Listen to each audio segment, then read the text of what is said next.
One of the questions we get at the gallery quite often is, how do you select the artists?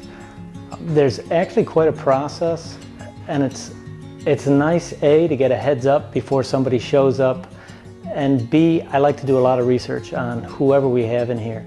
We schedule shows at least 1 to 2 years in advance, and so it's difficult for somebody just to be part of the gallery without having some kind of exhibition schedule, without having a show lined up, etc., just because of the square footage. When we come across an artist, usually it's on Instagram, Facebook, some kind of promotional, an art show, some kind of posting on social media.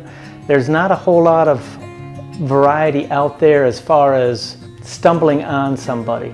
Usually it has to be somebody that has some kind of social media or some kind of networking, so that their profile is available. You end up seeing every single thing you can find on an individual, whether it's their background in education or how they create their work. Do they have any profiles? Do they have a CV? Do they have an exhibition that they've participated in? What was their sales records? What are their price points? What kind of work do they make? That indicates a lot as far as a competent professionalism and how the fit would be in here. One of the main things I don't want to do is bump heads with some of the other artists we have, so it's not the exact same. If they make work that's better, then boy, I want them in here. I try to go by what niches we don't have filled.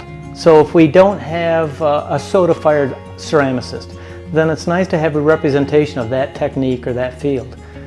Same goes with decal work, or crystalline glaze work, or any of the other varied mediums you can have in ceramics. Other things that I like to do, I like to have a personal relationship with the person, in that I like to write to them. I like to know what kind of people they are. I like to contact people that do know them, so I know, are they going to be on time? Are they consistent? Are they easy to deal with? A lot of things, especially in a gallery, are interpersonal, whether it's between us and the customers or us and the potters. So that's always a big important relationship to develop and to make sure it's working.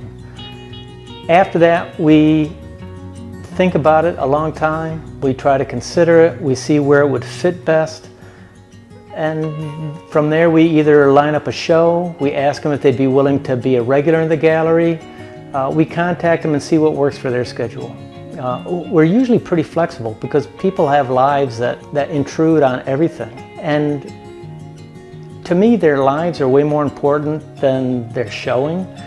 So we'll postpone something if it needs to be postponed, or we'll work with them depending on what situation they're in. After that, they usually send us work, and we like to have a nice showing. For some reason, displays that are between maybe 1 to 3 dozen pieces sells way more than if you have less. I hope you can stop by.